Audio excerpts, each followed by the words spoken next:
Assalamualaikum warahmatullahi wabarakatuh. Alhamdulillahi rabbil alamin, wa bihi nasta'in ala umuri dunya waddin. Asyhadu an la ilaha illallah wahdahu la syarikalah wa asyhadu anna Muhammadan abduhu wa rasuluh. Allahumma shalli wa sallim wa barik ala Muhammadin wa ala alihi wa sahbihi wa man tabi'ahum bi ihsanin ila yaumiddin. Qala Allah Ta'ala bil kitabil karim, a'udzu billahi minas syaitonir rajim. Ya ayyuhalladzina amanu taqullaha wa qulu qawlan sadida yuslih lakum a'malakum wa yaghfir lakum dzunubakum wa may yuti'illaha wa rasulahu faqad faza fawzan 'azima. Alhamdulillahi rabbil alamin. Kita bersyukur pada Allah, pada kesempatan ini kita masih bisa bertemu dalam suasana yang baik, suasana yang tenang.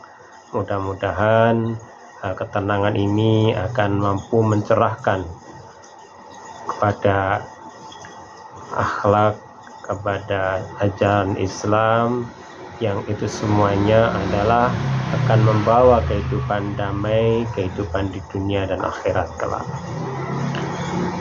Saudaraku, dimanapun Anda berada, apabila kita berbicara dengan akhlak, maka yang muncul adalah bagaimana menjadi orang itu berhubungan baik dengan Sang Pencipta atau berhubungan dengan diri kita sendiri, dan ataupun juga berhubungan dengan yang lainnya. Itu pasti akan bertemu dengan akhlak, karena akhlak itu akan senantiasa melekat pada diri kita, karena akhlak itu adalah merupakan hal yang sudah diciptakan oleh Allah kepada diri manusia. Maka dari itu akhlak ini hanya dimiliki oleh manusia, bukan dimiliki oleh binatang ataupun juga makhluk yang lain. Maka dari itu hal-hal yang menyangkut dengan akhlak itu harus dibahas dengan secara pahaman yang benar, pemahaman yang benar, karena tidak cukup dengan pendekatan tasawuf atau pendekatan akal saja, tetapi harus dengan pendekatan fikrah Islam yang khas, karena dengan fikrah Islam yang khas itu akan kita jumpai akhlak itu dengan kafah ataupun dengan komprehensif. Maka dari itu perlu kita bahas terkait dengan akhlak itu sendiri, bagaimana pandangan Islam menyangkut tentang masalah akhlak itu sendiri. Saudaraku yang beriman dimanapun Anda berada, kalau kita bisa kita rangkum terkait dengan akhlak, itu beberapa pandangan yang terkait dengan pertama kali yang harus kita pahami bersama adalah definisi akhlak itu sendiri. Bagaimana akhlak itu adalah sifat yang menetap dalam jiwa kita, yang darinya lahir perbuatan, baik perbuatan yang itu diridhoi oleh Allah ataupun perbuatan yang itu Allah murka. Maka dari itu kaitannya dengan akhlak, maka itu adalah sifat yang menetap pada diri jiwa kita, dengan darinya lahir perbuatan. Kalau perbuatan itu baik, maka akhlak itu dikatakan terpuji. Dan apabila akhlak itu buruk atau perbuatan itu buruk, maka dikatakan adalah akhlak itu adalah tercela. Maka Islam menjadikan standar halal haram itu dalam menilai sebuah akhlak. Maka halal haram itulah yang mendasari Islam itu menetapkan terkait dengan akhlak itu terpuji ataupun tercela. Yang kedua, landasan terkait dengan masalah akhlak itu harus punya. Karena tanpa ada landasan, maka akhlak itu akan diukur atau dijadikan sebagai suatu tolak ukur suatu bangsa atau seseorang itu hanya dengan pemahamannya atau kaitannya dengan pemahaman akidahnya. Maka Islam itu mempunyai suatu ciri yang khas di dalam menilai atau menstandarisasi akhlak itu sendiri. Maka landasannya harus ada, yaitu yang pertama adalah hukum syara. Jadi baik buruk, terpuji atau tercela, itu bagaimana Allah memandang terpuji dan tercela. Dan juga bagaimana Rasul memberikan suatu contoh terkait dengan akhlak terpuji dan juga akhlak yang tercela, itu menjadi gambaran bagaimana Allah ridho ataupun Allah murka. Salah satu contoh yaitu terkait dengan hal-hal yang menyangkut tentang landasan akhlak itu sendiri. Contoh adalah jujur. Bagaimana kita memahami tentang jujur, itu tidak berdiri sendiri, tetapi jujur itu adalah terkait dengan hukum syara ataupun akidah yang mendasari terkait dengan masalah jujur. Karena apa? Jujur itu adalah sesuatu yang diperintahkan oleh Allah dan dicontohkan oleh Rasulullah. Bagaimana bertindak jujur itu sendiri, itu kaitannya dengan akidah, hukum syara. Pun juga tercela, ataupun juga terkait contohnya di sini adalah riba. Riba itu sesuatu hal yang diharamkan oleh Allah. Maka bagi orang yang beriman, maka tidak boleh melaksanakan sesuatu itu dengan riba. Contohnya terkait dengan masalah ekonomi atau terkait dengan masalah hal-hal yang menyangkut tentang kehidupan kita, terkait dengan wa akhalul bai'a wa harrama riba. Allah menghalalkan jual beli dan mengharamkan riba. Maka riba itu sesuatu yang haram bagi kita. Itu adalah kaitannya dengan hukum syara terkait dengan masalah akidah. Maka ukuran akhlak terpuji atau tercela ya dari situ, terkait dengan hal-hal yang jujur. Kalau jujur itu kaitannya dengan hukum syara, akidah, maka itu adalah sesuatu yang diridhoi oleh Allah. Terkait dengan masalah riba, sesuatu yang diharamkan oleh Allah, kalau kita itu lakukan, maka itu tercela. Bagi seorang yang beriman, tidak boleh melakukan hal itu.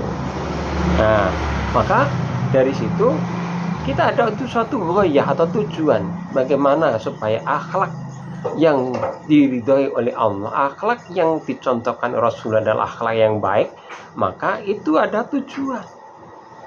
Tujuan bagaimana kita memahami akhlak dengan benar, lalu kita bisa mengamalkan dalam kehidupan, itu adalah merupakan sesuatu yang harus kita lakukan sebagai orang yang beriman dan berislam.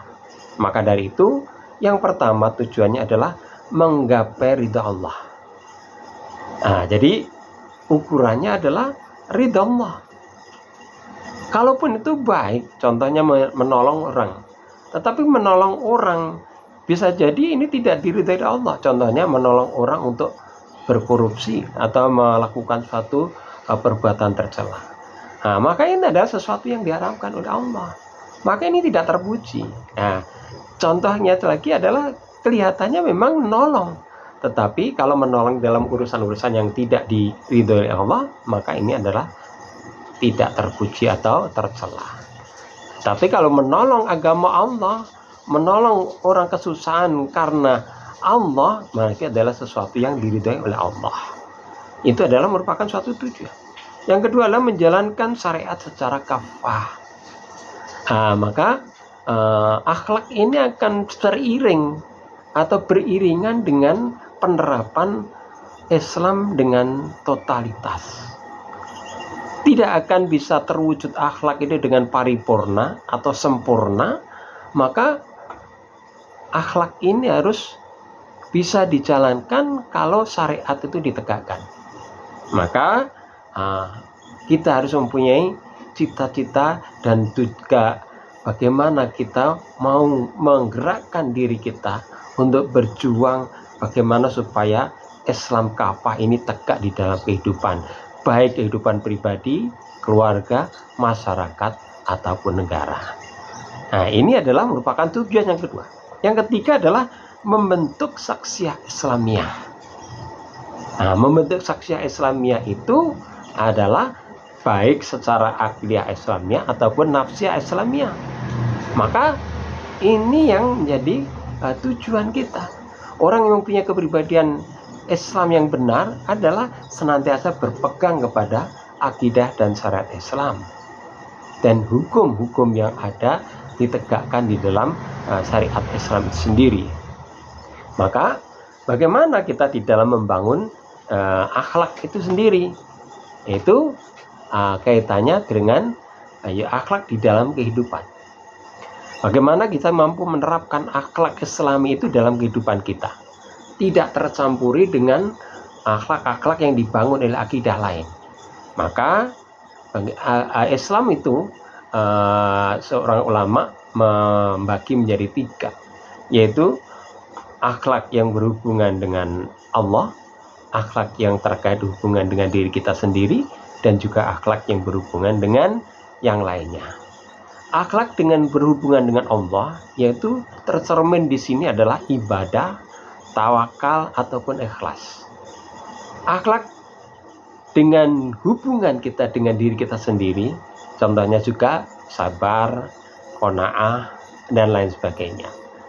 Hubungan dengan yang lainnya, yaitu terkait dengan masyarakat contohnya, atau orang lain, itu adalah contohnya di sini adalah adil, amanah, jujur, dan di dalam berpolitik, atau juga menolak kezaliman. Itu adalah merupakan akhlak yang dibangun di dalam koridor syariat Islam. Maka 3 ini bisa diterapkan di dalam kehidupan kita. Nah, bagaimana kita berakhlak dengan Allah, bagaimana kita berakhlak dengan kita sendiri, dan bagaimana kita berakhlak dengan yang lainnya, baik itu orang lain atau masyarakat lain atau kehidupan yang lain. Itu bagaimana ciri-cirinya? Ya, akhlak itu tidak berdiri sendiri, tetapi harus disandarkan kepada akidah dan hukum syara. Jadi tidak bisa akhlak itu lalu tercermin diri sendiri tanpa adanya sandaran hukumnya, itu tidak bisa. Maka akhlak itu bisa jadi persepsinya di masyarakat bisa lain-lain, itu ya. Maka harus ada standarisasinya, ada standar hukum. Standar hukumnya harus jelas, yaitu apa? Akidah dan syariat Islam. Tanpa itu, maka akhlak akan bisa menjadi persepsinya macam-macam di dalam masyarakat itu. Nah, jadi kesimpulannya, bagaimana kita di dalam memandang akhlak itu sendiri, Islam sudah jelas di sini bahwasanya akhlak tidak bisa berdiri sendiri, tetapi akhlak itu terbangun atas dasar akidah dan syariat dan hukum Islam. Ini yang penting untuk menjadi sebuah pikiran dan juga pemahaman kita terkait dengan masalah akhlak. Oleh karena itu, kesimpulannya adalah perilaku yang bersumber dari akidah Islam dan diatur oleh hukum syara, bukan oleh adat atau manfaat atau akal semata. Maka akhlak Islami bisa sempurna bila Islam diterapkan dengan kehidupan secara kafah. Mungkin itu yang bisa saya sampaikan, kurang lebihnya saya mohon maaf. Ihdinas siratal mustaqim. Assalamualaikum warahmatullahi wabarakatuh.